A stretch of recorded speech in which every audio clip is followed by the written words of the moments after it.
Welcome to Miss Nellies, first broadcast for 2022, believe it or not. This cast is going to be full of some fun stuff, our stories, a little bit of some sewing that I'm going to start, and we'll continue on for a few months, and I'll teach you how to make a Levi quilt. We have a cooking segment, and then our next segment, we're going to have some our next cast, we're going to have some special guests that are going to come, family members, and do different things as part of the cast, and hopefully an interview or two. So let's continue on with this cast, and here we go.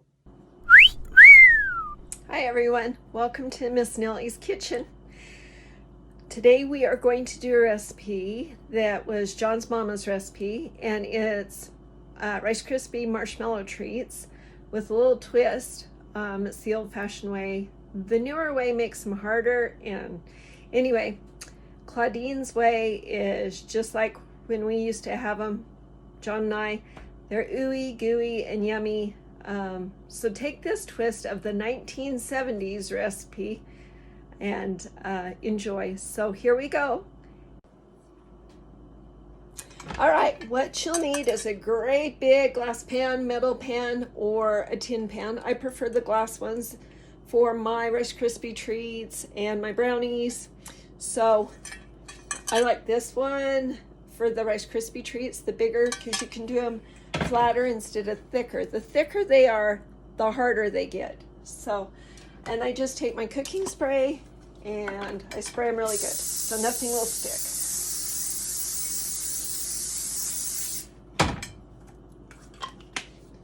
All right, so the ingredients are, you're going to need butter, 3 tablespoons, 10 ounces of marshmallows. This is a 12-ounce bag, so you'll just want to keep a few handfuls out for the kids to make it 10 ounces.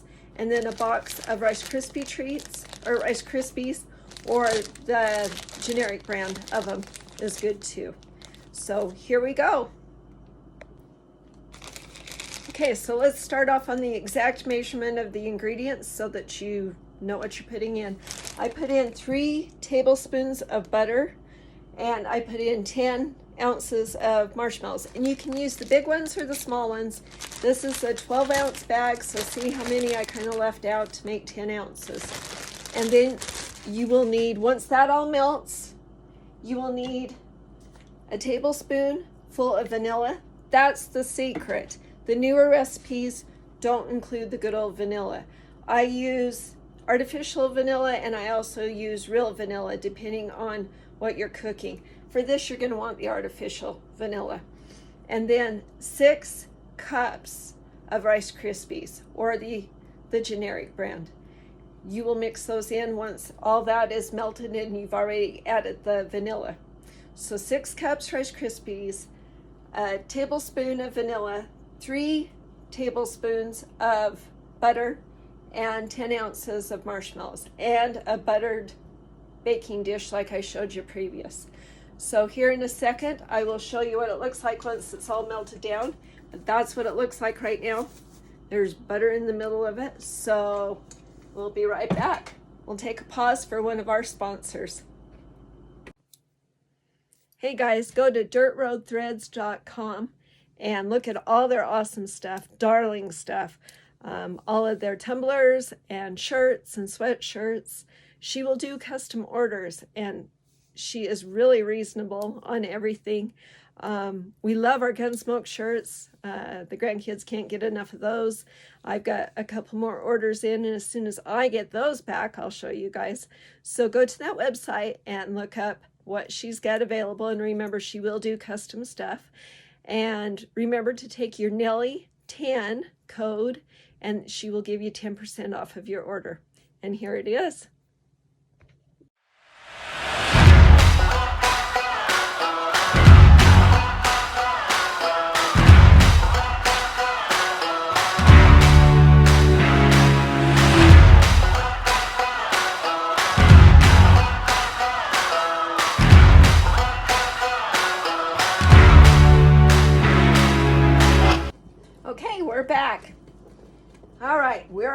melted down. Now remember, when you melt the butter and the marshmallows, that you stir constantly over medium heat. Otherwise you'll scorch it, you'll burn it. Icky, yuck.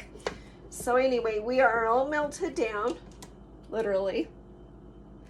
So we are going to add the vanilla, and I never use a measuring spoon, but I've learned this from my grandma Ruth. So a tablespoon, not teaspoon, tablespoon. That's what gives it the taste. Mix that up, kind of sets everything too. And again, all you need to do is just melt the stuff. You don't need to cook it over heat for a minute or anything like that. Just once it's melted, remove it from heat.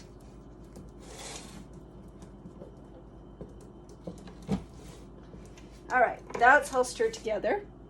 So now we're going to add the Rice Krispies. Rice Krispies. 6 cups. And it's going to get hard to stir. And I never brush them off, just heap them. 1, 2, 3,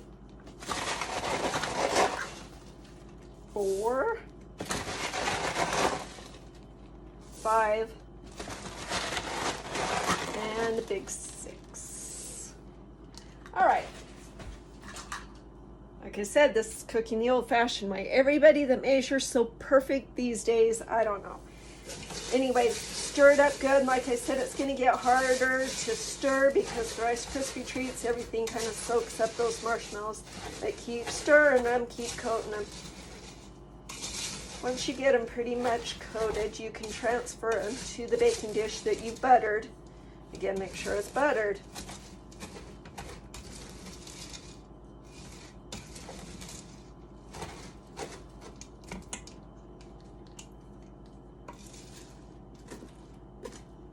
And then I have a secret for you guys on how to get them so smooth in the pan. Like you see in the pictures in the stores, you know, you're like, how did they get those so perfect? So I'll show you that secret in a second. A lot of these old recipes and old secrets we learned from our grandmas. And yeah, there's, you know, they're not as dumb as we used to think they were. My great-granddad Clark, from Sugarville, used to have the saying, boy, if I could take my old head and set it on your young shoulders, then you would understand what I'm talking about. Because it always seems like teenagers or young couples, young adults think they know it all. You know, they're not going to listen to anybody. I'm not saying I'm old, but I think John and I have been through enough in our lives to give out a little info to some young kids. Anyways, I just grabbed another spoon too to scrape that pan the best I could, because you really don't want that stuff going down the sink. And I know a lot of you probably have disposals. John and I don't. We have very old plumbing, so I'm very careful about what goes down where. Okay, so this is what it looks like. Yuck! I mean, that's not even. So what I do is I take my big old serving spoon, and you can spray it right over the top of this with some butter. Okay, butter spray. And you press down. Let's see if I can get it. You press down and smooth it out.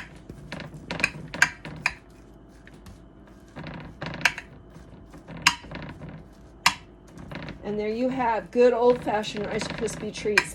They don't need to be a mile thick.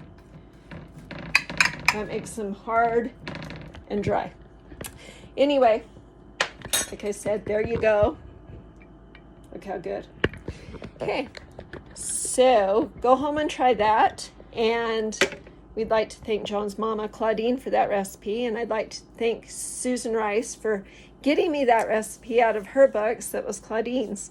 So I enjoy sharing these old recipes with you, or my recipes. If any of you need a quick dinner idea, well, there you go. You've already watched our podcast. So anyway, on to our next segment. From my kitchen to yours. Bye.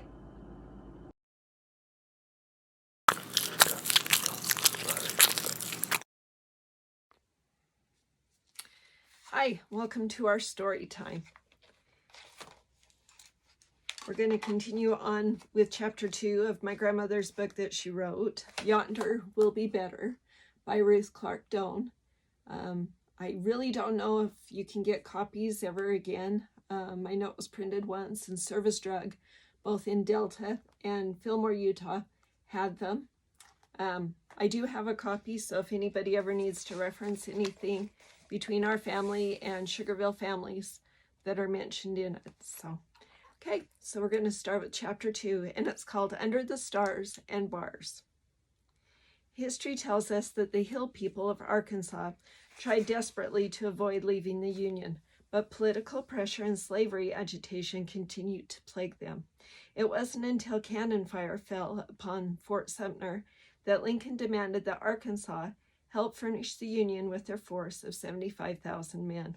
To the people of Arkansas, this meant fighting their very own families and their very own friends that they had left behind in the southern states, as well as those east of Mississippi River and those to the north. Governor Rector flat out refused to fulfill President Lincoln's demand, and the seriousness of the succession now became real. On May 6, 1861, Arkansas became the 8th state to secede from the Union. She now belonged to the Confederate States of America, and their president-elect was Jefferson Davis. In anger and frustration, families' allegiance became so fragile that separation within families eventually happened. The immigrants that had brought their young families to Arkansas to live and make their homes were now being forced into a war that they didn't want. Among them was the family of Anthony Wayne Clark, my family. One of those daughters, Elizabeth Jane, was married to Benjamin J. Long, and he, like some of the others, chose to go with the North, causing a great rift within the family. Adeline, another one of Anthony Wayne's daughters, married Bill Gaither. Bill had gotten into politics and served as an Arkansas state representative from 1840 through 1842. Then, as soon as Arkansas began calling their forces together, he joined the 16th Arkansas Mounted Infantry. Not long after this, he was made captain of his company and later promoted to major.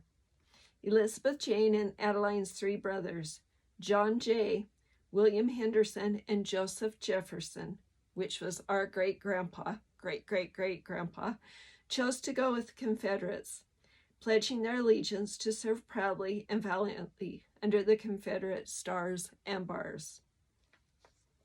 Most of the Arkansas Confederate regiments were raised in a series of 3 recruitments starting May 1861.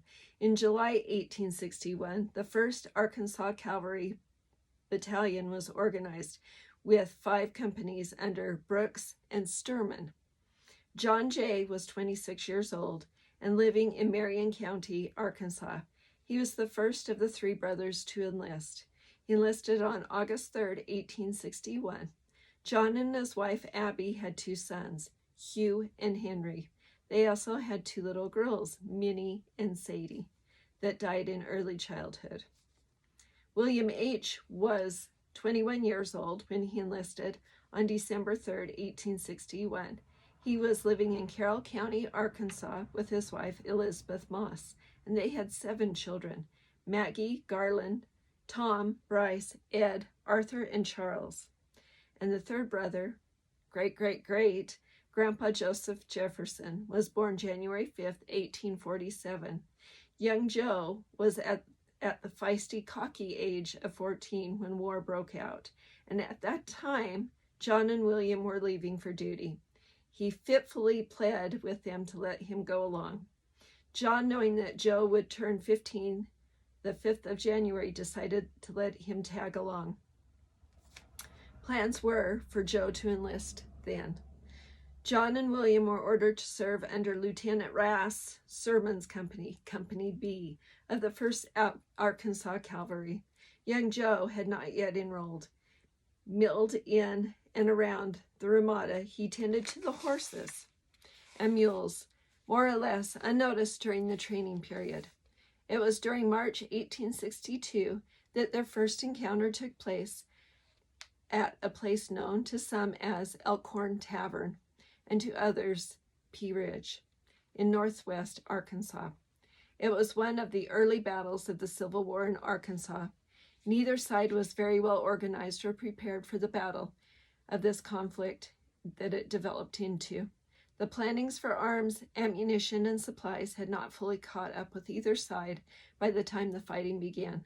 Confusion reigned, and heavy at times for both sides. In April 1862, following the retreat from Pea Ridge, Sturman's Cavalry Battalion was dismounted and reorganized to serve as infantry. It was at this time, on May 15, 1862, that John Jay was promoted to captain. This gave Captain John a little leeway of keeping great-great-great-grandpa Joseph Jefferson in tow, even though he was so young. The advancement to the captain carried a tremendous amount of pressure and responsibility, and the demands on him were so great that he finally employed Grandpa to be one of his teamsters. This was at the time that Grandpa met up with a young fellow from Illinois. The two were working together in the camp, and after finishing some of their chores, they decided to wander off into the woods just to look around and to venture further into a grove of pecan trees.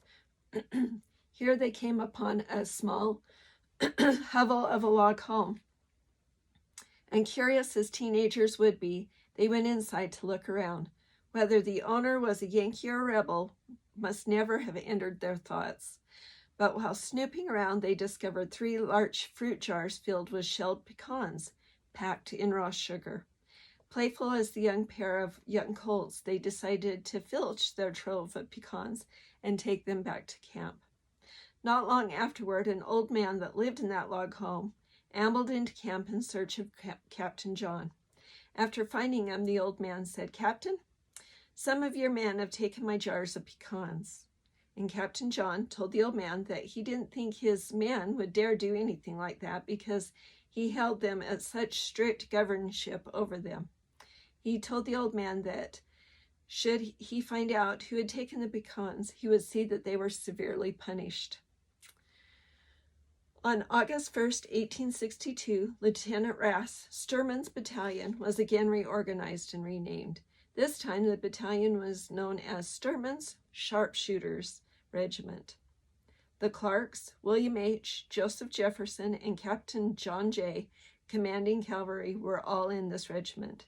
Sturman's regiment was serving under Pfeiffer's brigade and Bowman's division of the Army of the West. The Army of the West was ordered to transfer their men to Corinth, Mississippi, where they were joined up with the Confederate forces that were preparing for the battles that lay ahead, Vicksburg, Mississippi being one of them. By the time Sturman's regiment reached the camp, Baldwin, Mississippi, they were in dire need of clothing and shoes. And on August 11th, 1862, Captain John requisitioned a special order for the men under his command. The order consisted of 48 caps, 2 shovels, 48 pair of pants, and 4 pair of shoes.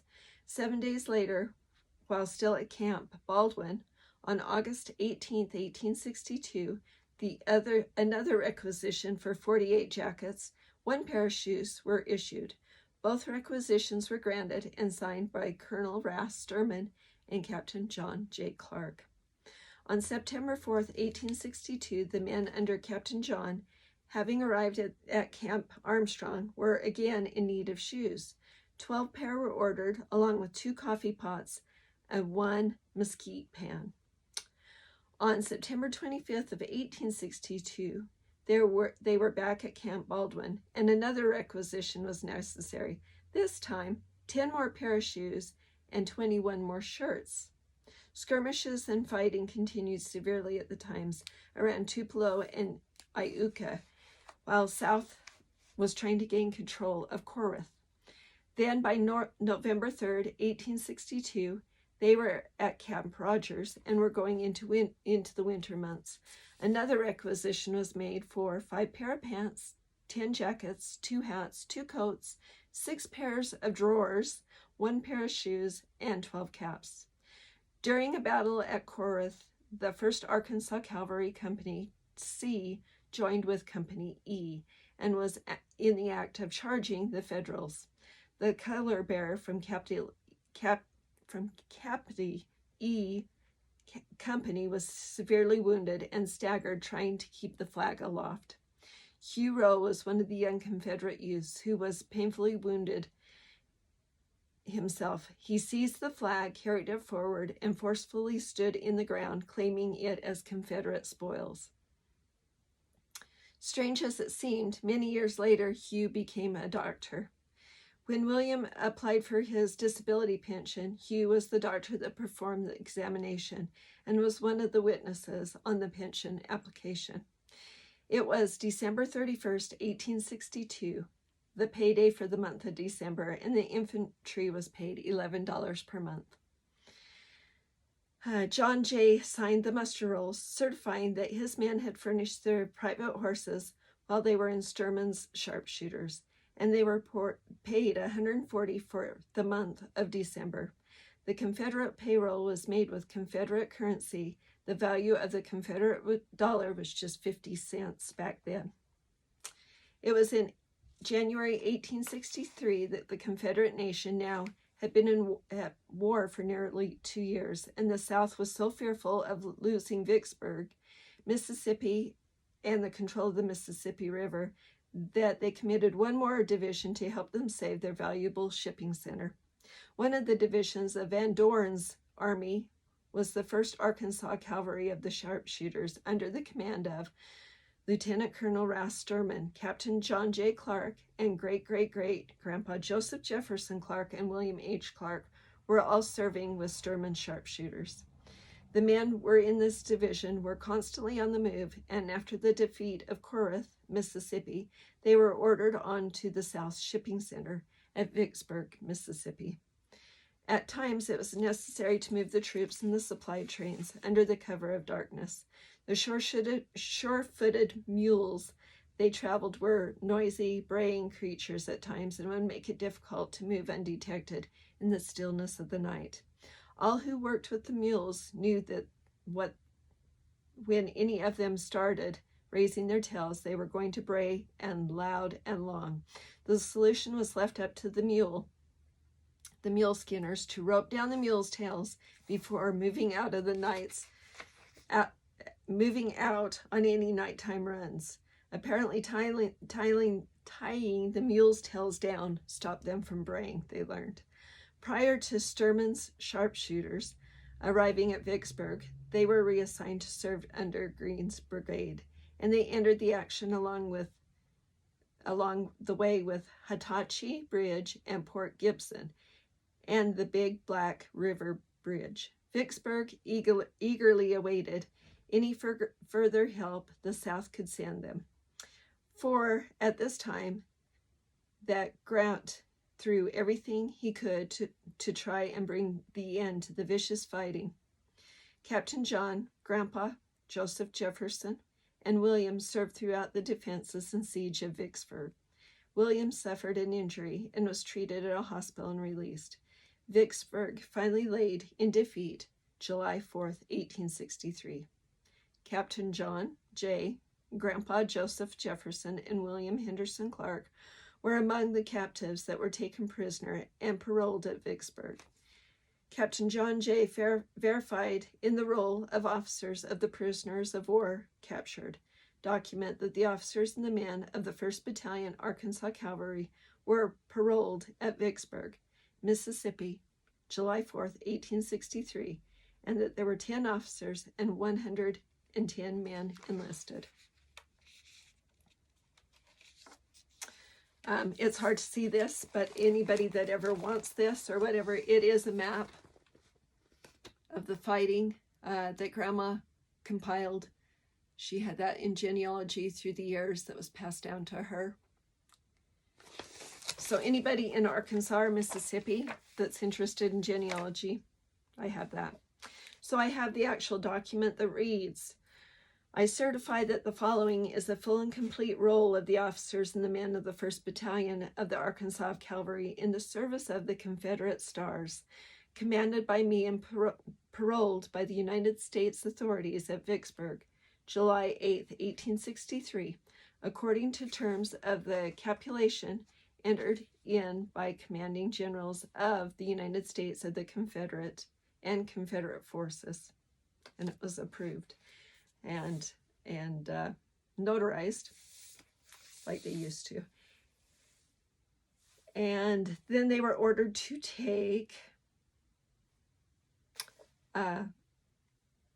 oath that I will not take up arms against any of the United States, nor serve in any military, police, or any force in any fort, garrison, or field work held by Confederate States of America against the United States of America, nor as guard of prisoners against the United States of America.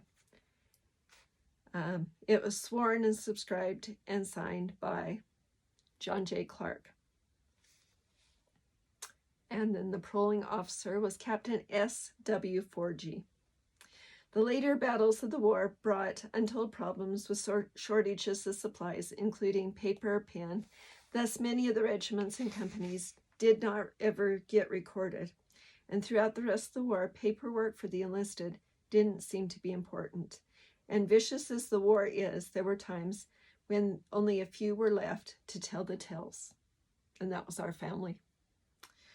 At the fall of Vicksburg, the Confederates were mustered together and given a reprieve, a postponement of penalty, because they were now prisoners of war, and with this, they were also given amnesty. The South had struggled so hard to keep her spoils, but at the end, it was not to be. The 1st Arkansas Cavalry had been dismounted and was giving instructions to follow the rules of their parole. Some prisoners were taken back up to Mississippi River by boat to the federal prison camp, and they were to be exchanged. On the way, several of the Arkansas captives feigned in need of the bathroom privileges. This granted, they jumped ship and they fled back to join some of their Confederate regiments. Grandpa Joseph Jefferson Clark and his brothers worked their way back over into Arkansas. And continuing their allegiance with the Confederate cause, joined back up with Brigadier General Samuel B. Maxley and John S. Marmaduke, along with Walker's Confederate Choctaws, the Indians, stationed at Camden, Arkansas. The North had planned to invade, capture, and occupy Texas for quite some time, and in the spring of 1864, under the leadership of Major General Frederick Steele, the campaign began its march towards Texas across lower Arkansas. It was March in the spring rains that had started and created a quagmire conditions day after day. So much time was being spent trying to travel that by April 13th, 1864, their supplies were nearly depleted. Steele dispatched some men out on a few foraging excursions, and the Confederate troops had been observing the Union's movements for some time, and the Confederate resistance to the Union caused Steele to alter his plans and proceed east towards Camden. And as they reached Poison Springs, Arkansas, April 17th, the Confederates began their attack. The battle at Poison Springs was one of the most vicious, bloody, heinous battles of the Civil War, and Captain John and his regiment were there in the thick of it. In the fray, Grandpa had his horse shot out from under him, and as he was able to crawl out from under the horse, but being dazed, he just stood there in shock. Captain John had ordered the rest of the men to move out, and as he looked around, he saw Grandpa, Joseph Jefferson, still standing there dazed. Realizing that Grandpa Joseph Jefferson was in trouble, he rode back and said, "Mount up behind me, Joe." And Poison Springs was not only a proud victory for the South, for it carried horrible, horrible memories for those men. On May 26, 1865, the final bell tolled for the North, as all the forces of the Confederate laid down their arms for their last time as the war ended in finality. And the Confederate President, Jefferson Davis, was captured and sent to a prison at Fortress Monroe, and he was released 2 years later and was included in the general amnesty. He died in New Orleans, December 6, 1889, and his body was taken to Richmond, Virginia, where he was interred. Later, a monument was erected in that memory. That monument was later destroyed a year ago during all the riff during this pandemic.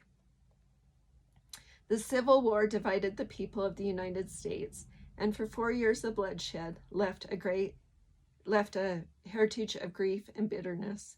At the time the Civil War erupted, slavery had been an accepted way of life in the South, and the men and women who wore the blue and those who wore the gray fought and died for what they thought was right. One cannot conceive what our country would be like if the South was a separate nation, nor can one forget the price that was paid to remain one nation. We all, I think, have kind of forgot through the years. We've had several wars that have divided us or made us closer. And just like 9/11, we all think, man, we forgot all about that. And did we forget about the Civil War too, and how it was man against man, brother against brother, son against son? There's been a lot of prices paid from families through the generations to remain one union under God. Technically, the war was over, but edginess still hung in most of Arkansas. The armies of the North had yet to be mustered out, and defeated South awaited their paroles. The North still maintained an active military force, sufficient to keep some semblance of order while the dissolution of the Confederate forces was made.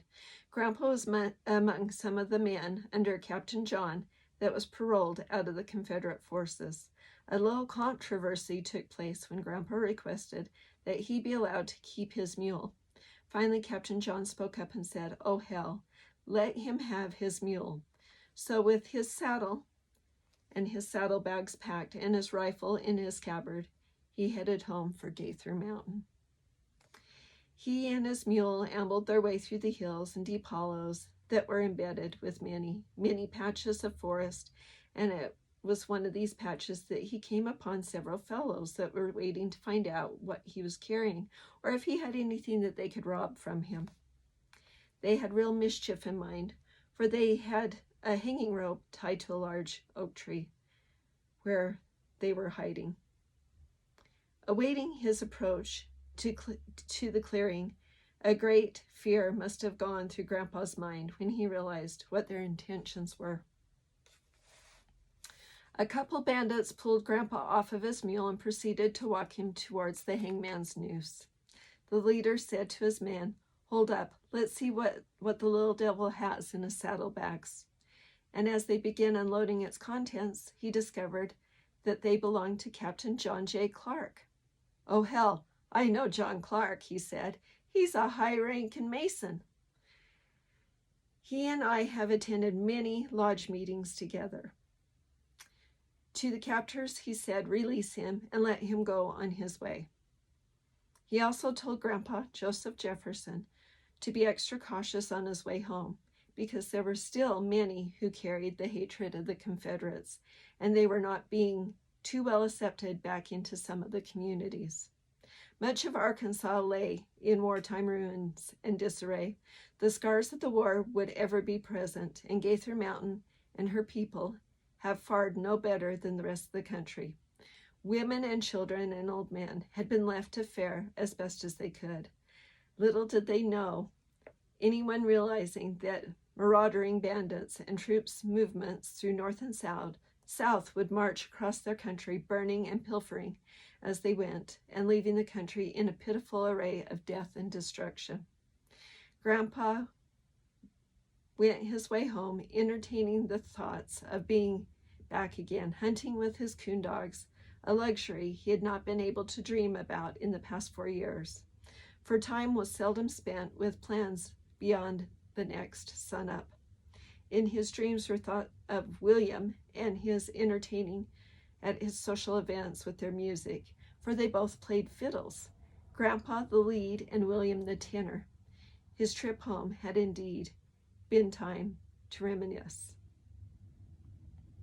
great-grandpa Joseph Jefferson and his brother both played the fiddles, and they were called the Cherokee fiddles because they could make them whine, and it was the type of music that they played. And they were very well known for their music playing. As we continue on the next cast with chapter 3 of Grandma's book, we will continue more about that. A little bit about the Clarks, that they had some Indian in them, and it was believed to be Choctaw, one of the 5 civilized tribes.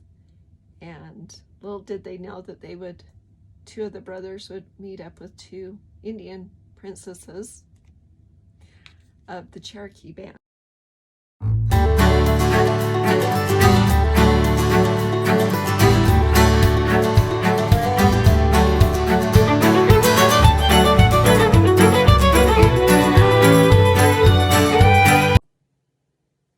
And here's a pause for the cause. Curly's Lounge. Go see Amanda and Chris and sit down and have a good old visit with them while you have a drink.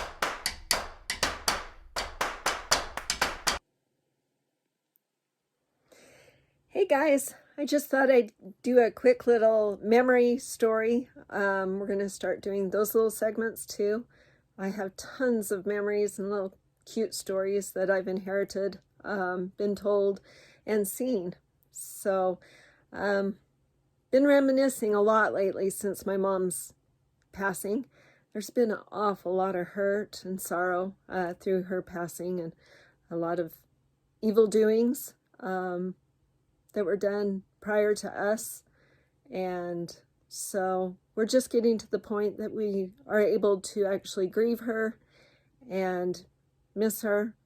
And so anyway, John and I were talking the other day while we were traveling to Delta, and we were laughing about Grandma Ruth, and if you only knew Grandma, and a lot of you do, about how she could really run that farm of hers, and she could run those crews of men, even though it was Grandpa's farm. If she stepped in, if she walked into that shop, men scattered. And so we were laughing the other day about Dad and Grandpa, and so Grandma stepped inside the shop one day, and I was following her as a kid like I always did. I tagged along with Grandma. And Dad was sitting there visiting with all the guys bullshitting, smoking a cigarette. Grandpa was in the back, and in come Grandma, griping about something, and that whole shop cleared. And Grandpa, he took one look at all of them and looked at Grandma, and he snuck right out the back door. And I remember her saying, "Where the Christ is Harold?" And as he snuck out the back door. And Dad was like, "Whoa, whoa, whoa, wait, Ruth, what's up?" And she's like, "That Harold." Anyway, Dad was able to soothe it, and I don't ever think she went back later that day and griped at Harold. I think she forgot what she went out to yell at him about. But to me, that's just kind of funny. Grandpa was always kind of like sneaking away so he didn't get blamed, even though she was yelling Jake or Harold. Jake was Grandpa Doan's nickname along with Boots. And so when you heard Jake, and you were like, "Oh, great, Grandpa's in for it now."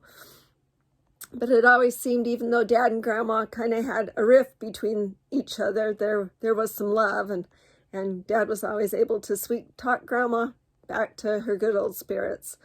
So a few other memories that I have, I have memories of when Mom would come and go to Grandma's, and we would sit down and we would sew, or we would visit. But the best times we ever had was doing genealogy and family history.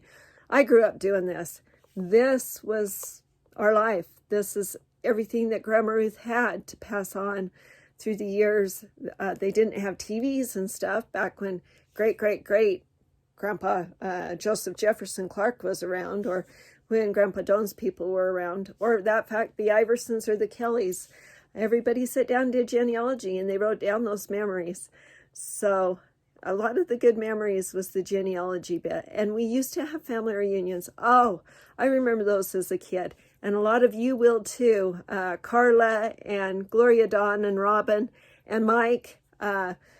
We used to always gather at Grandma Ruth's and have those good old family reunions with Grandma's brothers and sisters, and there was nothing like Aunt Nona and Uncle J. Don showing up, and Aunt Chuck and Gerald showing up, and Aunt Sally and Uncle Dick and Scott and Sid, and it was just always a fun time and good food, and everybody pitched in, everybody cooked, everybody cleaned, and we went for weeks at a time. It seemed like every year about a week's worth, we would have a great big family reunion and just hang out.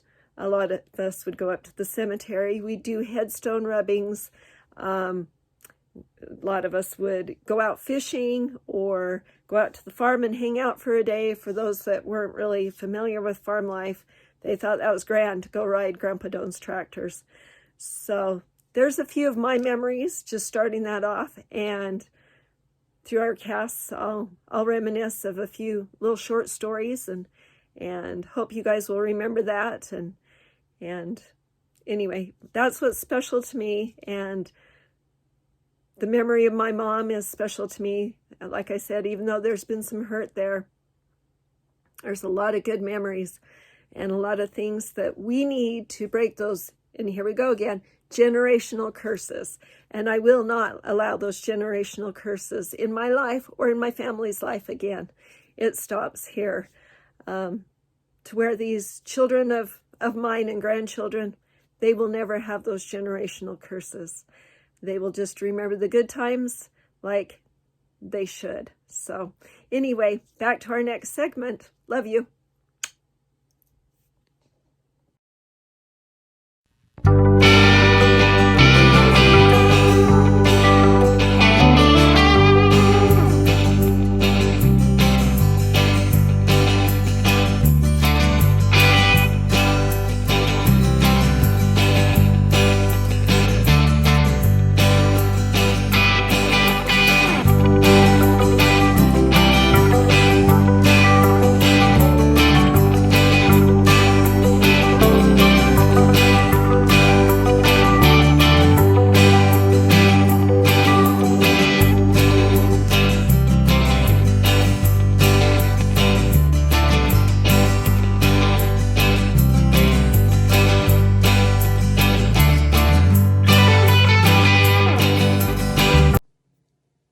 Hi, on behalf of Miss Nellies, I'd just like to remind you to get your Valentine orders in for all your goods here in town and out of town. I will ship some of them. We have chocolate covered strawberries. We're going to have cupcakes, those good old sugar cookies. I will do custom pies and custom cakes. So whatever you think you need, bakery good wise, candy bouquet wise, give me a holler and we will get them ready for you. Here's some examples, and remember, get your orders in. Oh, yeah.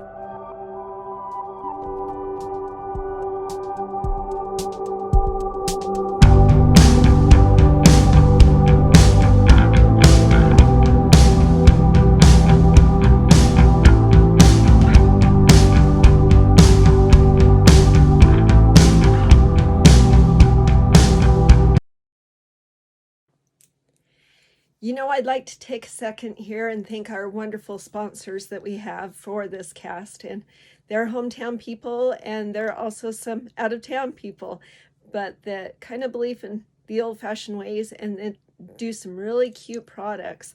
And so we'd like to thank them for being our sponsors.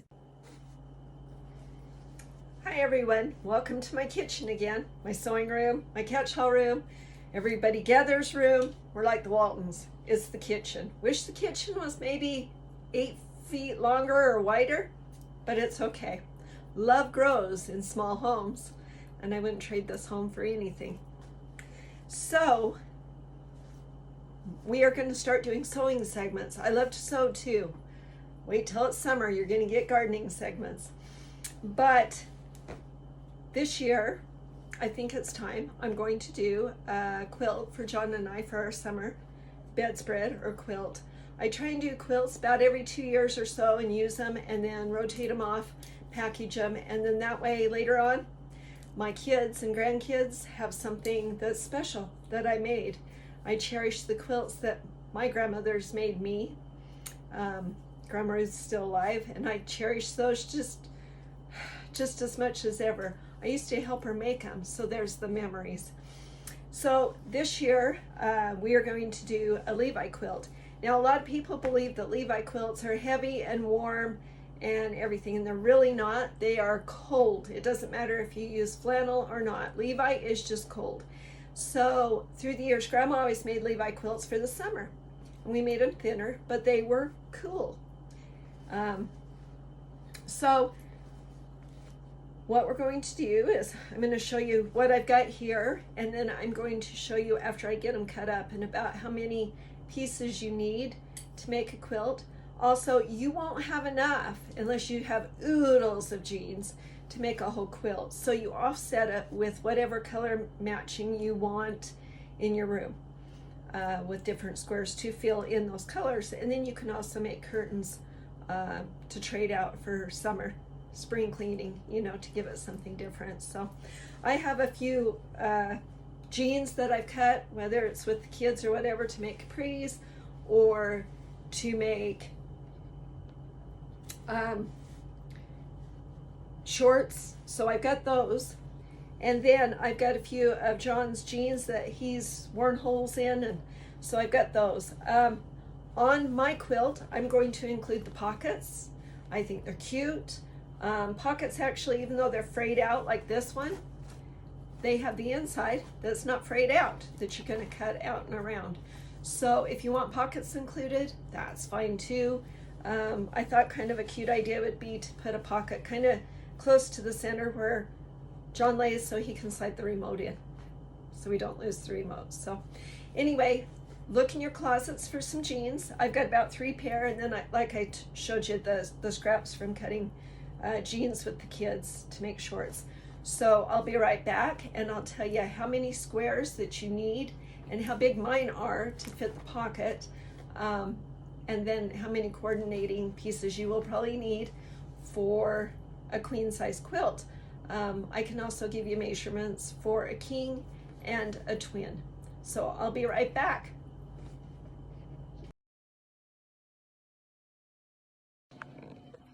Hello, I'm back.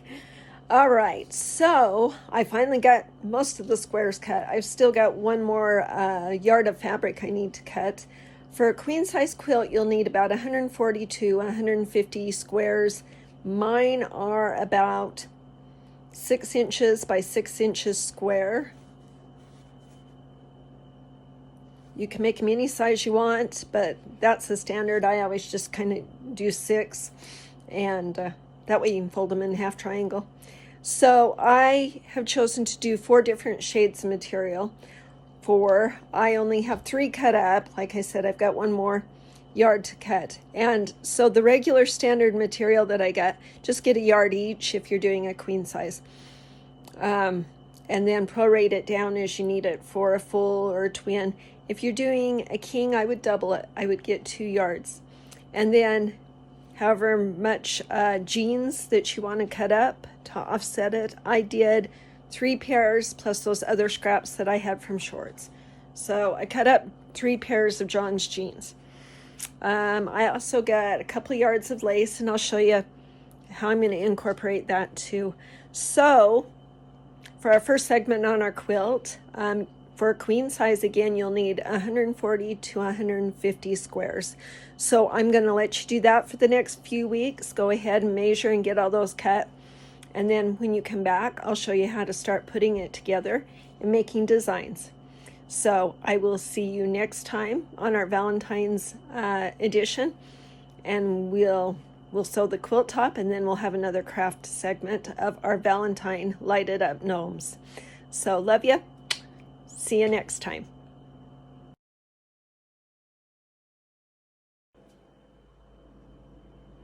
Thank you for joining us for our podcast this time. Next time, like I said, we will continue on with our quilt pattern. We'll have more good recipes, more of Grandma's stories, and more history, photographs, and then hopefully some special interviews and segments that some family members are going to participate in. So we will see you next cast. Remember, like and share, like and share. That's what's going to keep us going on. We're doing pretty good for 2 casts and now 3. So keep liking and sharing and keep watching, and let's keep this going on for years so that I can tell you all these stories that I inherited and read you through all the books and everything. So on behalf of my family, to yours, and from John and I to you, we love you to the moon and stars and back forever. See you next cast. Bye. Say bye-bye. Can you say bye? Bye.